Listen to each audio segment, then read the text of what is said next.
Hello and welcome to the week 4 lecture. So this is going to be another one of those weeks where for some of you there's going to be a whole bunch of new content, and for others it might be a lot review. So with that being said, we're going to start connecting to databases this week. And so this lecture is kind of two parts. I'm going to take you through the part I'm going to take you through, but I want you to understand that if you are new to databases, you don't understand anything about database theory, or you could use just a refresher of the basics, I have provided you with a colleague of mine, Lou Cousineau's lecture on the subject.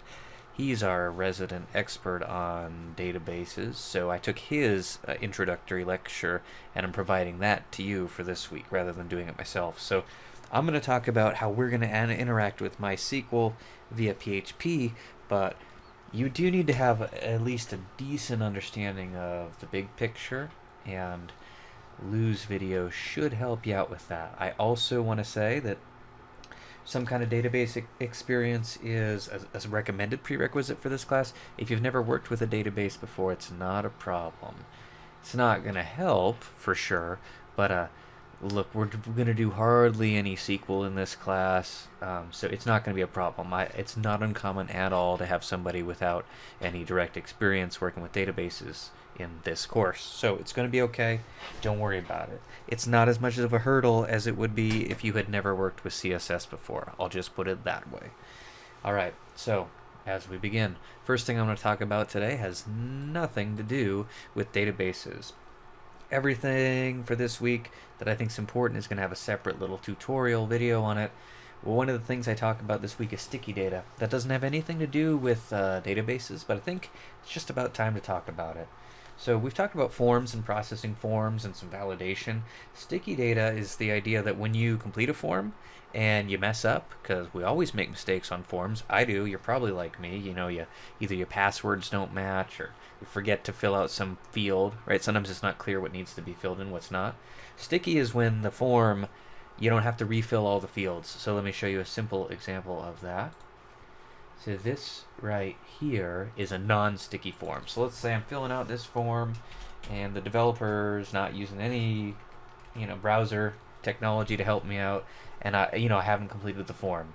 I click login. We've all seen a form like this before where you log in and it's like, okay, so there's no error message, which is kind of annoying, but you notice I press login and I lose all my information.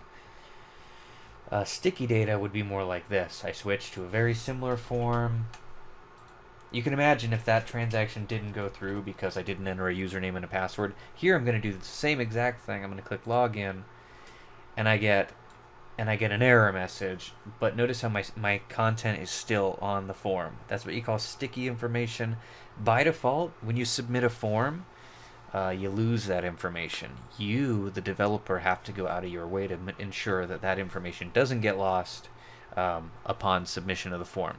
Now, if you successfully submitted the form, then sure, right? You probably go to some different landing page and it says something like, hey, thanks for signing up. But if you make a mistake, that's what sticky data is. It's one of the learning videos for the week, so hopefully that illustrates that a bit. Alright, so now on to SQL. So there's many databases out there. In this class we're going to be using MySQL, so we need to talk about the types. So whenever you learn about a new language, you need to know about the data types. We talked about the data types for PHP. That was one of the first things that we talked about. For SQL, there's a whole bunch of types. This little link right here is some documentation on the types available to you in SQL. Or MySQL, I don't care what types you use. I make suggestions sometimes. You don't need to be intimately familiar with all of the different types. I don't know that that's a great use of your time. But things like int, right? And so when I think about this, I try and use the same types that we use in PHP just for ease of understanding. So whole numbers, integer is a good type. Double, that's going to be a basic type which can give you decimals. You got date, which is some kind of format like that. Date time is more of like a timestamp, right? So it's not just a date, but it's also a time. There's a time and a place for all of these things. There's also types that you might need that I'm not talking about today. Same kind of discussion about data types is always here. So like you don't want to use too large of a data type if you don't have to, but you most certainly also don't want to use too small of a data type. Same discussion we've had before. Chars are when you've got a fixed length thing, like a string, but it's fixed in length. An excellent example of that would be like a state, where they're all 2 letters, like Oregon, OR, California, CA. Varchar is possibly, I didn't mean to do that. Varchar is possibly new to you if you haven't messed around with databases. All these should be pretty old hat if you have any programming experience. Varchar it's a string, basically, but you specify the length. So like if you did varchar 8, it would store up to 8 characters. Your question should be, well, what if you have varchar 8 and you try and store something that's 10 characters? Well, let's just try and not be in that situation in the first place. I think if you're doing a varchar, you want to overshoot it, because imagine if someone was putting in a password that was like 700 characters, right? You'd probably, what would end up happening is you'd only end up storing the first 8 of them or something, and they would basically probably never be able to log into the site. So you want to be generous with that. However, if it's a very large field, then there's text, right? And text can store over 65,000 characters. There's also blob and such. So there are other types out there that you might need. I've had students that use blob for some reason or another. I guess it, I don't know, works out better for them. I don't care what types you use. I'm just telling you, I think those right there probably going to get you through everything you need to do in this class. So you could make a huge discussion out of this, or we could not, and I'm not trying to. Alright, so let's play that game briefly. So let's say we had a birth date. What would a good type for that be? Well, looking at my options here, that seems like a date, right? Because I don't care exactly when in the day, right? And if you don't need that time, don't store that time because it takes up space in a database. Message board posting, right? Well, that could be really long, so that seems like text. Quantity of an item, well, that sounds like a whole number, so probably an integer. Price of an item, well, that probably could have decimals in it, so that sounds like a double. Username, well, username, kind of, I assume that would be a varchar, probably. Comment section of a form, again, something that could have some length to it, sounds like it might be text. So, right, just, I'm not going to sit here and ding you on your poor choices of types, but you should know at least a few of them that are available to you. Alright, so that was a brief discussion of the things that you need to know about the specifics of MySQL. Like I said, there's the other video which is going to do a better job of introducing you to the concepts associated with databases and design, which I'm deferring on. But these are the kind of things that you need to understand. So the next part of this tour, so we're going to talk about 2 ways of doing things. There's this tool we have built into our web server. It's also in XAMPP called PHPMyAdmin. This is a GUI where we can work with databases, and it's a good tool for introducing the concepts, and ultimately there's some value in it, but it's not going to be like a long-term thing, but it's going to let you understand kind of how these things work. So let me take you to the wonderful world of PHPMyAdmin. So I'm just going to open up my flash drive, which I can't, oh, there it is. All right. Sorry, not my flash drive necessarily, my XAMPP running on a flash drive. So officially today's the day where you press that start button right here because you need MySQL. So if you want to see what PHPMyAdmin looks like, you just click on that admin button right here. I'm telling you, you also have this tool built into your host for sure. It's just the path for getting there is a little bit different. This is one place where running your XAMPP on a flash drive can be pretty slow. I don't know why this is going so slow. I might have to pause it and kind of sort that out because this isn't too awesome.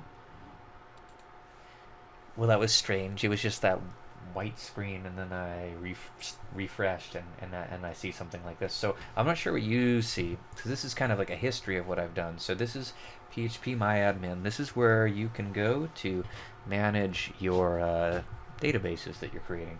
So I'm not sure what you have over here. You probably have a handful of things over here. So I'm going to create a database, I'm going to create a table, I'm going to insert, and I'm going to query, and we'll just kind of look at what that looks like, and then we'll move on to the PHP implications. So This is a database. This is a database. Some of these are created for me, some are not. Like, let's say I click on this CIS 133p database. This is a database, and it has 3 tables in it. It has a table for forums, posts, and users. This is a database that I created to store multiple tables, obviously, and this was a message board. It was my implementation of a message board. I have no idea what these have in them. I have like 10 flash drives, so I never know what's on them, but here's this. So 233p looks like it has a players table, a person table, images table, logins table, right? I'm storing a bunch of information in each one. Let's just go through the process of creating one. So if you wanted to create a new database, so I am going to click on this home button here. I'm sure there's a million ways to do this. Then I'm going to click on this databases tab. This kind of is just a different way of seeing this stuff over here. But you see I got this create database. And so I need to give this database a name. I'm going to call it cheese ball, because I'm probably never going to see this thing again. Collation, this is kind of how it's stored on disk. I'm no expert in that. I'm just going to let it default, because I honestly don't know a huge difference. So there's different collations. They, just so you kind of understand, like some of them make them case sensitive versus not case sensitive. I'm just going with the default and right, language sets and such. So I just created cheese ball. So creating a database isn't, I mean, that's just something that you're going to do.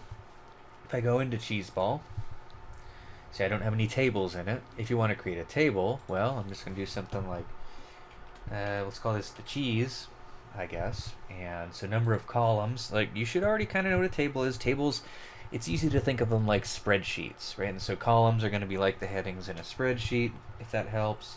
Let's say I have 3 of them. I click go. That's going to take me to another screen where it's helping me out a little bit. So the first thing I'm going to set up is like my primary key. So I'll call that something like ID. That needs to be a numeric type. So just setting some characteristics here.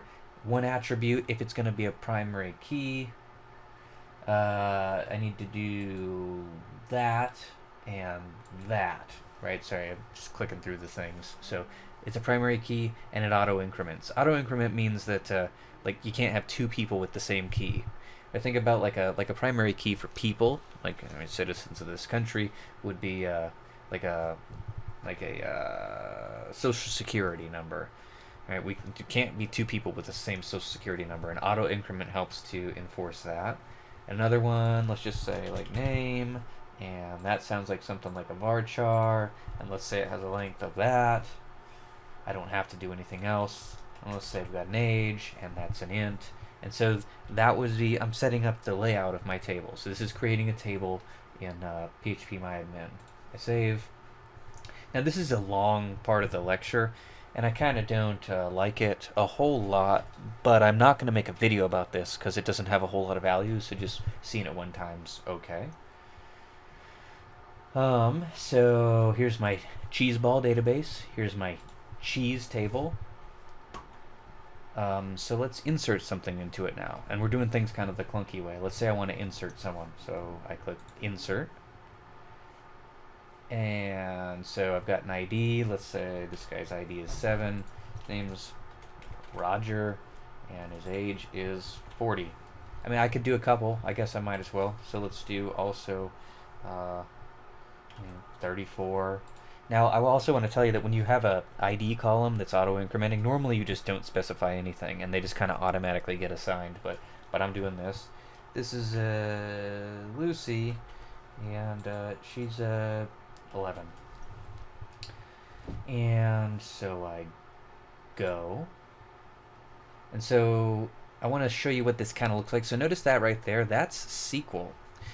So I use this interface to generate that code for me. So insert into cheeseball dot cheese, that's the name of the database, that's the table right there. Those are the field names wrapped in backticks, which are single quotes inside of a set of parentheses, and then the keyword values, and then another set of parentheses, and then in backticks the actual things.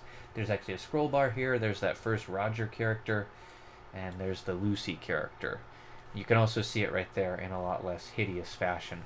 So I'm telling you that behind the scenes, those people were inserted into the table, and that's what the resulting SQL looks like. Now, you don't need to care a whole lot about that right now, but I'm telling you to see how this form helped you to generate that code. Even though you didn't type SQL, it happened. So now the last thing I'm going to do is I'm going to browse that table. And in that table, you can see it's kind of clunky looking, but there's the two IDs, there's the two names, there's the two ages. The last thing left to do is a search. So if I can't even bring myself to use that search tool. I'm just going to write some SQL. So for SQL, you see you've got this little template here for kind of generating things.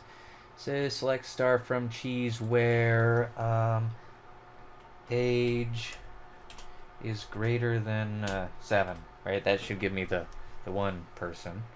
So I click OK, and I got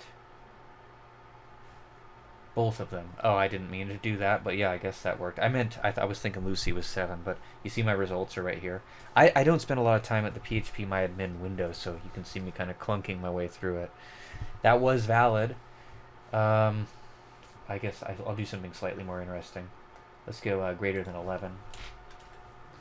And go.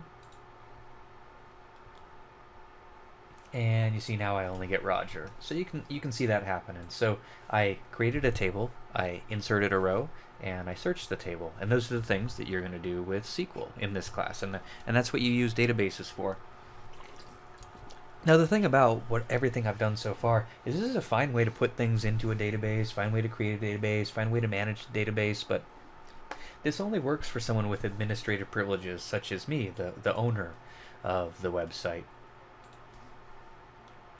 And ultimately, we want our users, right, like the people in the real world, people who visit our websites, to be able to search it and add things to it. And yet, it's certainly not going to be realistic to allow them access to that control panel. That control panel, you can delete whatever you want, you can see whatever you want, you can, right? I mean, that's just not a realistic solution, and it's also not that user-friendly.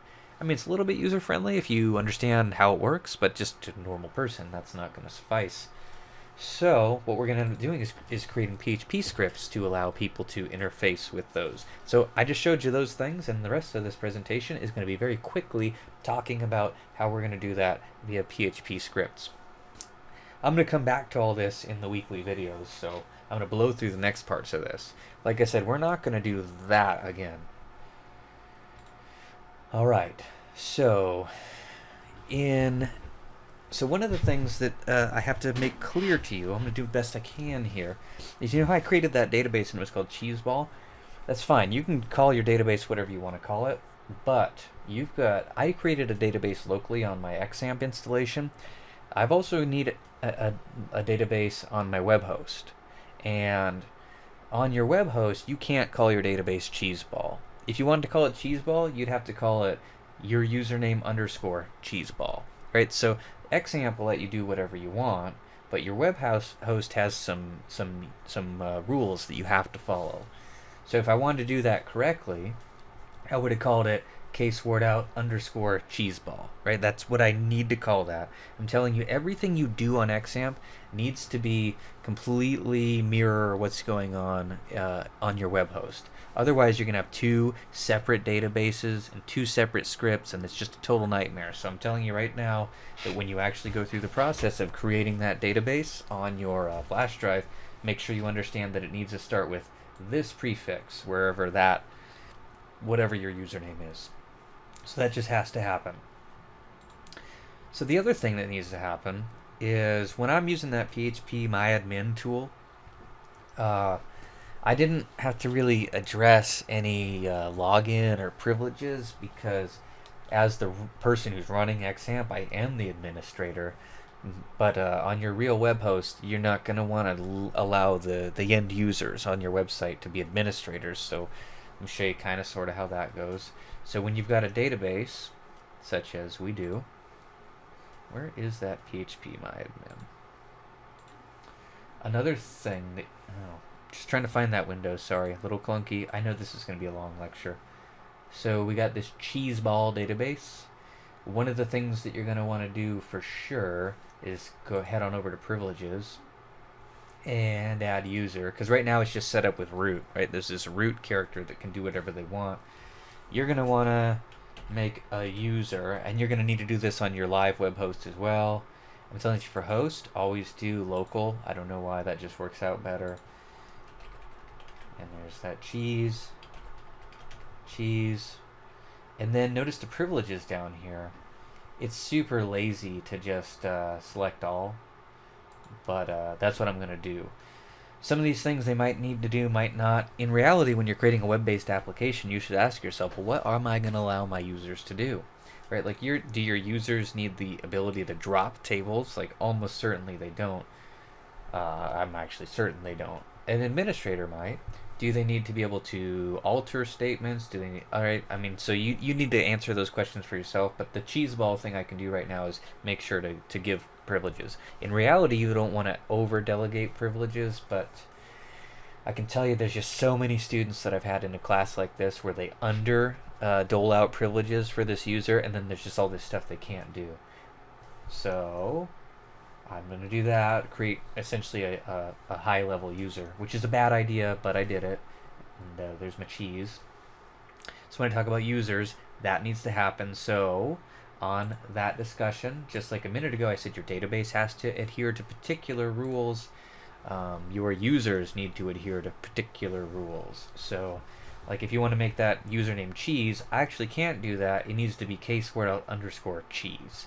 Telling you that's what you need to do because that's the way it's going to be on your web server. Alright, so talking about getting started, connect scripts. So this is kind of a far-fetched concept in the beginning, but basically, since there's going to be people on the web connecting to your database online, there's going to be this idea of connecting to that database. We can't just allow anyone to do whatever they want to it. And so the first thing we'll do is create a connect script. There's certainly going to be a video on this. This is what the syntax looks like, more or less. So it's MySQL_connect. Now, just a couple words about that. There are other ways to interface with databases. Really, there's this way, and there's kind of a newer way. We're doing this way now. Just a lot of that's because many of the resources out there are written like this. It's a perfectly reasonable way to get things done, and it's the one that's in your book, and so it's just that's the one I chose for now. Eventually, I will show you the other way to connect to databases. But I also want to point out that there's MySQL which is the only one we're ever going to use, and then there's the old one, which is MySQL without the I. I is for improved. So I just need to point that out because if you Google stuff about how to work with PHP and MySQL, you're going to find a bunch of examples that have it without the I, and they're not compatible. So I'm trying to save you that headache right now. So the syntax is pretty straightforward. Host, that's going to be localhost. It just is. Set it up the way. It doesn't matter whether it's local or XAMPP. Username is going to be whatever the user is that we just created. Password is whatever the password is. And database, that's the name of the database that you're connecting to. So that example was weird. So mine would have been localhost cheese. I think that's actually that. The database was cheeseball. And then there's an or. Now you don't have to have this, but you definitely should have it. So or, and then we're going to call a function called die. Die is what happens. So this is a logical statement. So either this thing is successful, or you're going to call this die function. And the die function just halts your script right there, and it'll spit out whatever that message is. This is a good way to ensure that things are working correctly, especially when you are just getting started. And so I'm also telling you that the first time you start dinking around with this, by default, localhost, root, and no password. That's how XAMPP is configured by default. That certainly should not be how you set up your web host, but that's you should be able to do this right now. Alright, so literally this little script right here, and so we'll do this in a video later on, but so we create a variable called DBC that stands for database connection. You can call it whatever you want to call it. It's just people call it that, and we're setting it equal to the result of this giant function call. This function call will return a resource that will allow you to interface with the database if it's successful. So this would connect to a database as root with a password of nothing, and that database would be called CIS 133P. if this thing fails, nothing would happen. But if you put an or die on it, so how this would work is you would write this line, and either the connection would work or it would spit out SDF, SDF. So that's called a connect script. We're going to talk about connect scripts, so don't worry if that seems scary. We're definitely going to talk about that. Alright, so we talked about creating tables, right? And I kind of did that a minute ago. So primary key, look in there, last name, first name, department. I meant to trim this slide out, but I didn't. You saw what it's like to create things in PHPMyAdmin, right? Add a couple rows, I already did that. So that process of going in and creating rows, it wasn't the worst thing in the world, but it's just not it's not scalable, right? And other users of my site aren't going to be able to do that. So here's how we're going to do it. So do you remember when I did that? I was working from that admin console, and I was just filling in a couple fields, and it was spitting out SQL for me. Well, this is how we're going to do this with PHP. So we're going to create a variable. Generally, that variable is called either query or it's called SQL, because it is SQL. This right here is SQL. You saw SQL when I was working at that console a minute ago. So the underlying syntax for an insert of Joe Schmo into marketing with a position of peon would be insert into employees, and then these are the field names, and those are the values that you're inserting. Just to tell you what I can tell you about that. So this is just pure SQL here. Notice that it's wrapped in double quotes. These are the names of the fields, and these are the values that you're inserting. So that's just valid SQL, but the thing is I'm taking it and I'm storing it as a big old string as a variable called query. So this right here is just writing the SQL, and here is how you send it to the actual database. So I have a variable called result, and I set it equal to a function call, and so this function's MySQL underscore query. I pass it the database connection, and I pass it the query. That's just how this works. Typically there's like an or die on this as well, and the or die will be something like failed query, because you want to know if it didn't work, because this function here, like whatever it returns gets assigned to result, and if it fails you don't know unless you have a die on it, and so that's why we put a die on it. Otherwise it's just this chunk of stuff that we haven't, and so let's just assume that this is successful.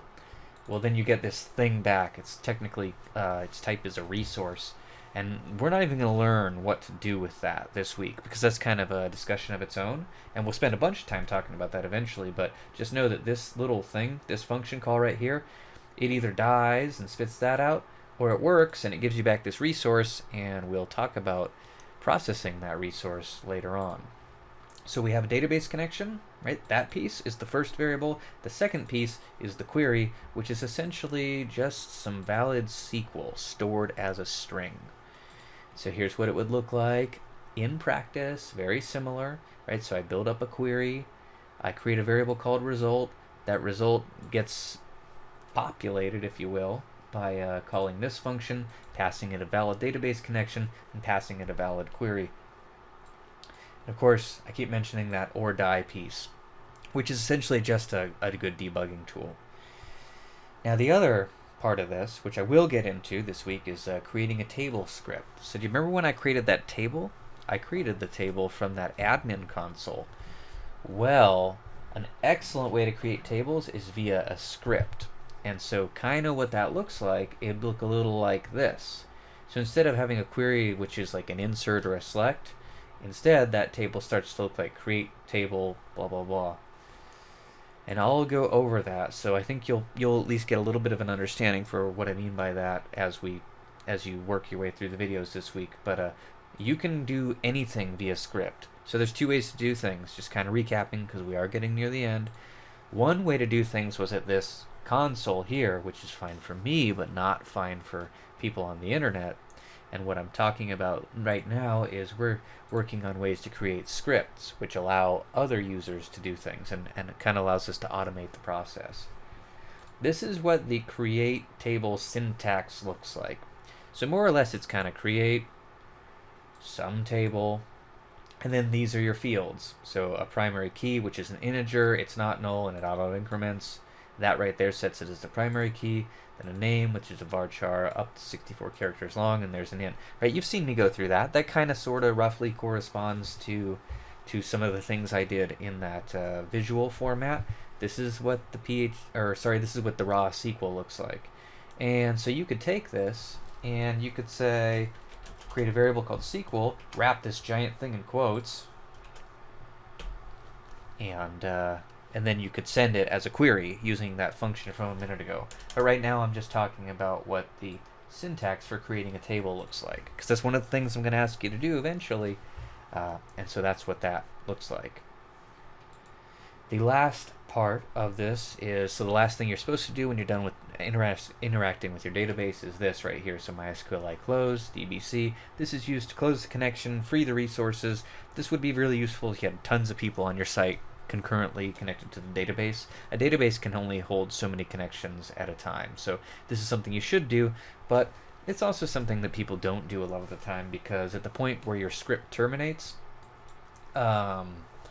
the connection closes anyways. But I'm showing this to you because you should do it, but you might wonder why you don't always see people doing it, and it's because you probably can get away with it in most cases. But of course, there's always like the set of things you can get away with versus the set of things that you actually should be doing, and those aren't the same thing.